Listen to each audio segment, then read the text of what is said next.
24 तीर्थंकरों के क्रम में 10वें क्रम पर आने वाले शीतलनाथ भगवान की आज स्तुति की जा रही है। शीतल शब्द शीतलता का ही प्रतीक है। शीतलता सभी प्राणियों को पसंद है। शीतलनाथ भगवान के संदर्भ में ये कहा गया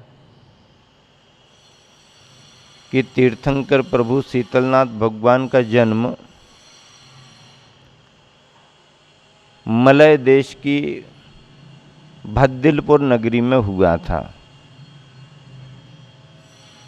मलय देश वर्तमान में मालवा से जुड़ा हुआ है और भद्दिलपुर नगरी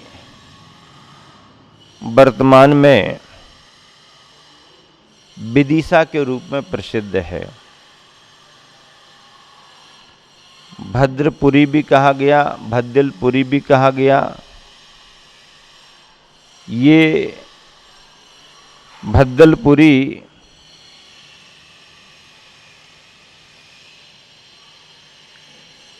इतिहास के रूप में विद्वानों के द्वारा प्रसिद्ध की गई है।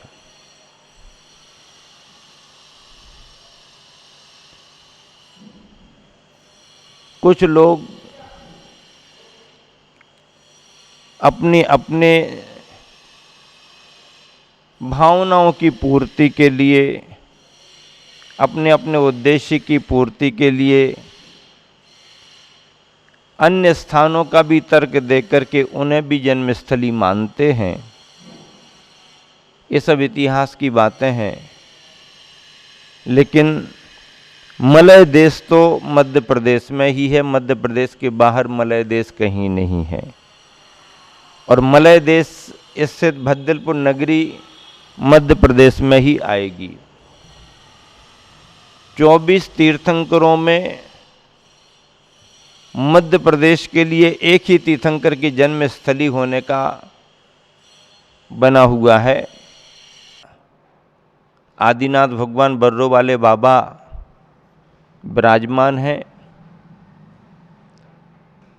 ऐसे शीतल धाम की परिकल्पना गुरुवर आचार्य श्री के आशीर्वाद से आगे बढ़ रही है। भव्यतम समोसरण मंदिर का निर्माण हो रहा है। सहस्रकूट जिनालय का निर्माण हो रहा है आदि। गुरुवर आचार्य श्री ने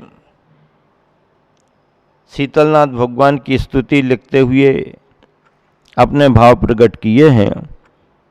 शीतल चंदन है नहीं, शीतल हिमना नीर।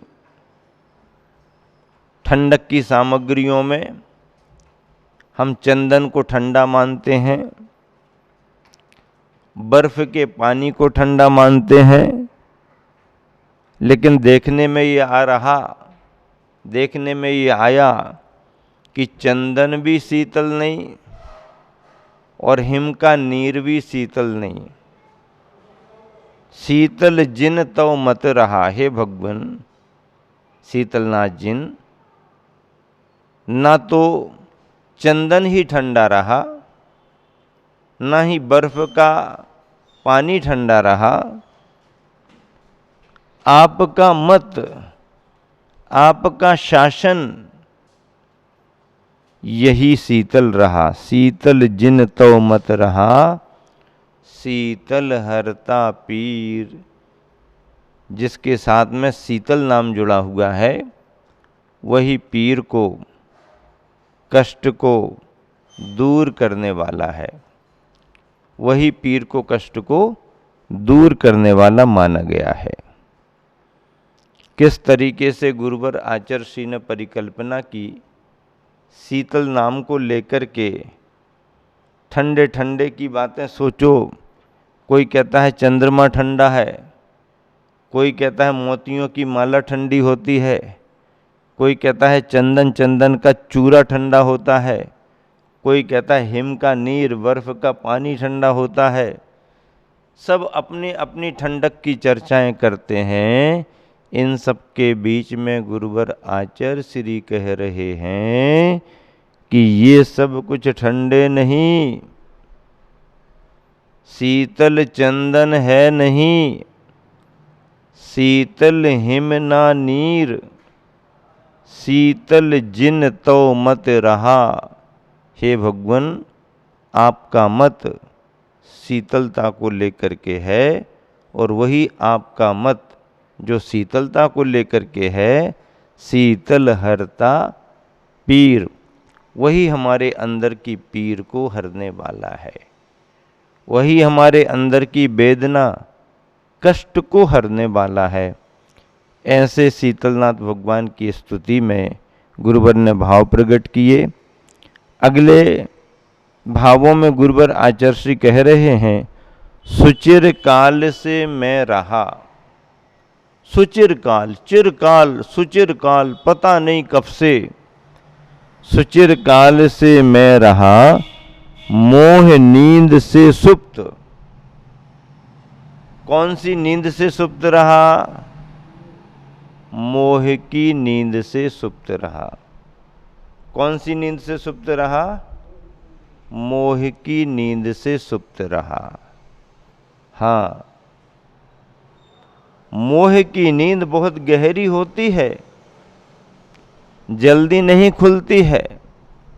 हाँ, अनादि से व्यक्ति अज्ञानी मिथ्या दृष्टि बना हुआ है, मोह की मदिरा को पिए हुए है। तो मोह महामद पियो अनादि। क्या? मोह महामद पियो अनादि, भूल आपको भरमतवादी। मोह की मदिरा को अनादि काल से इस जीव ने पी रखा है, और उस मदिरा का प्रभाव ऐसा आया कि अपने स्वरूप को ही भूल गया, अपने को ही भूल गया। पता ही नहीं अपना क्या है, पराया क्या है। मोह की यही स्थिति तो होती है। शराबी व्यक्ति के जीवन को देखो, अपना कौन पराया कौन, उसको कुछ ख्याल थोड़ी रहता है। हाँ, नशे में रहता है, लहर में रहता है। मोह नींद के जोर, मोह नींद के जोर में कोई काम नहीं बनता। उस नींद आदमी सिर हिलाता बैठा रहता है, उठो भैया, उठो भैया, तुम कह रहे उठो भैया, वो देख ही नहीं रहा, थोड़ा देख रहा, आंख बंद हो रही। ये नींद का जोर है। अभी नींद आंखों में चढ़ी हुई है, जब जाएगी तब कुछ ख्याल में आएगा। तो क्या कहा? सुचिर काल से मैं रहा, मोह नींद से सुप्त। गुरुवर आचार्य श्री क्या कह रहे हैं कि सुचिर काल, चिरकाल से मैं रहा। कैसा रहा? मोह की नींद से सुप्त रहा, मोह की नींद में सोता रहा। आदमी यदि गहरी नींद में सो जाए तो उसको आकर के कोई लात भी मार दे तो पता नहीं, पानी भी डाल दे तो पता नहीं, कोई थूक करके चला जाए तो पता नहीं, और कुत्ता भी आकर के यदि अपनी शुद्धि करके चला जाए तो भी पता नहीं।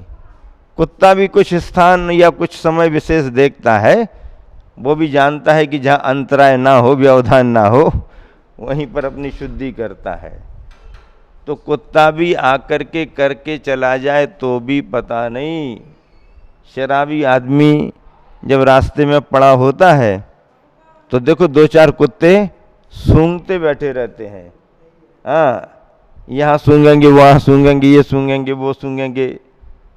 और जब जैसा भाव आया कुत्तों के मन में तो अपने फ्री हो जाते हैं। उनको क्या है, किसी से पूछताछ थोड़ी करनी है।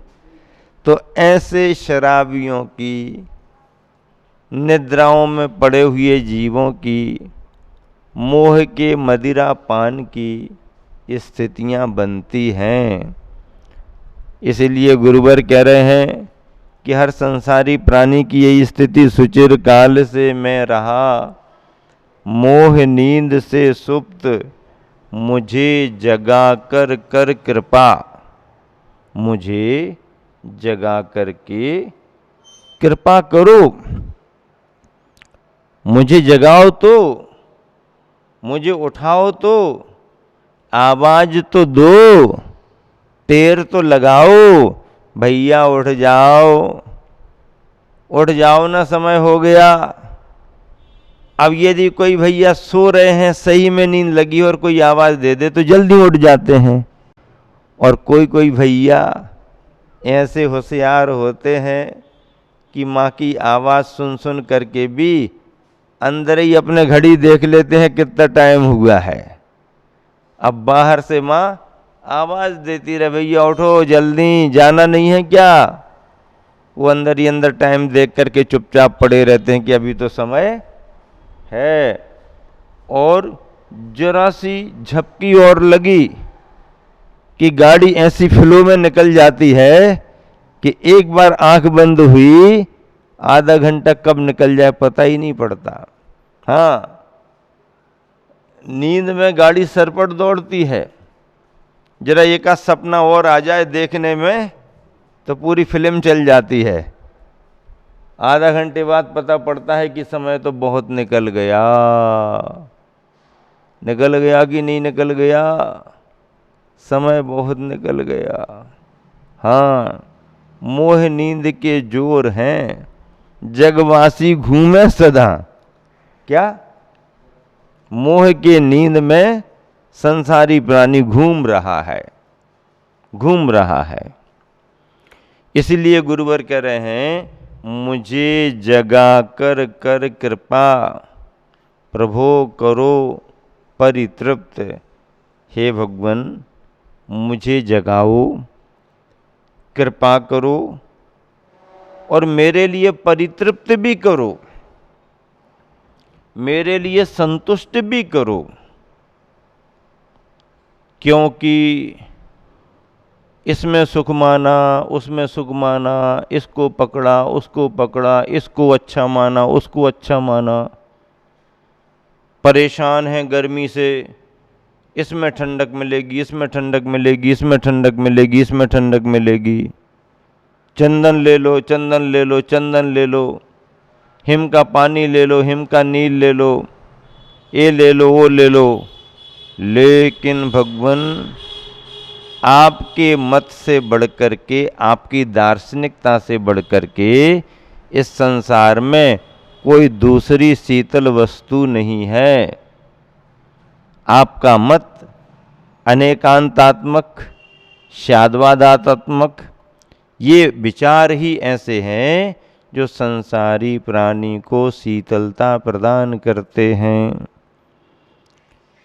सुचिर काल से मैं रहा मोह नींद में सुप्त, मोह की नींद में सोता रहा।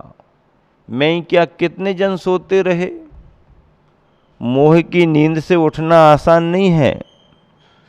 कितने कितने प्राणी पूरा जीवन यूं ही बिता करके चले गए। अज्ञानी प्राणी को जीवन का महत्व ही नहीं मालूम। अज्ञानी प्राणी तो ऐसा है कि जिसमें रमा है उसी में रमा है।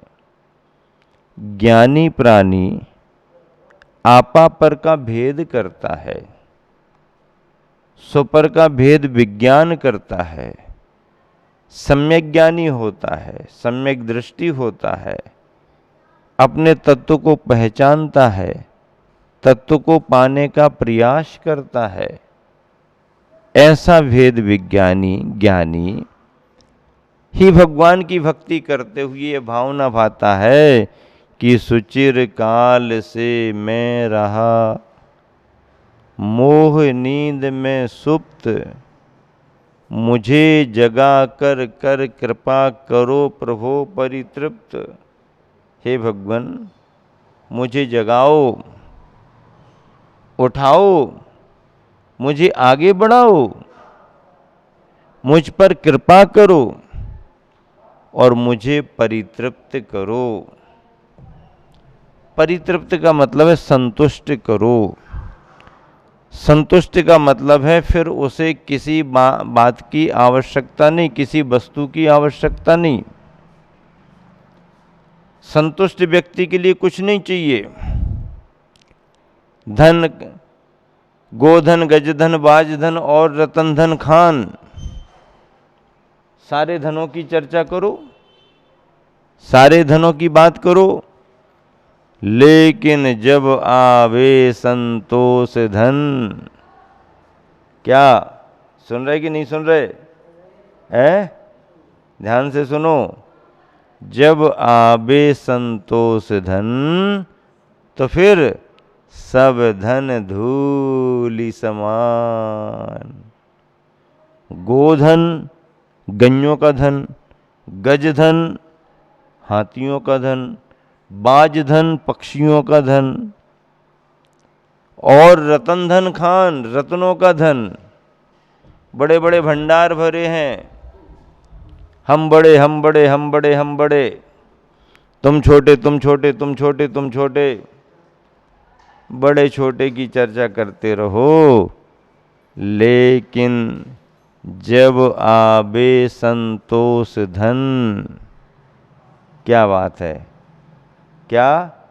जब आवे संतोष धन तो सब धन धूलि समान, सारे धन धूलि के समान दिखाई देने लगते हैं। धूलि की कोई कीमत नहीं है। धूलि की क्या कीमत है? कोई कीमत नहीं। सब धन धूलि समान माने गए हैं। ऐसे शीतलनाथ भगवान मलय देश की भद्दिलपुर नगरी में जन्म लिए। भद्दिलपुर नगरी वर्तमान में मध्य प्रदेश की विदिशा नगरी मानी जाती है। यहाँ पर भगवान का जन्म कल्याणक, उसके पहले गर्भ कल्याणक, गर्भ जन्म कल्याणक, दीक्षा कल्याणक और ज्ञान कल्याणक, चार चार कल्याणक हुए। और भगवान वन विहार कर रहे थे, तो वन विहार करते हुए प्रकृति बर्फ के पाले में ढकी हुई थी। देखते देखते पाला गल गया, हट गया, और इस परिवर्तन को देख करके शीतलनाथ भगवान को वैराग हुआ, दीक्षा ली, केवल ज्ञान पाया, और फिर शीतलनाथ भगवान ने सम्मेद शिखर जी से निर्वाण पद प्राप्त किया। शीतलनाथ भगवान की जय।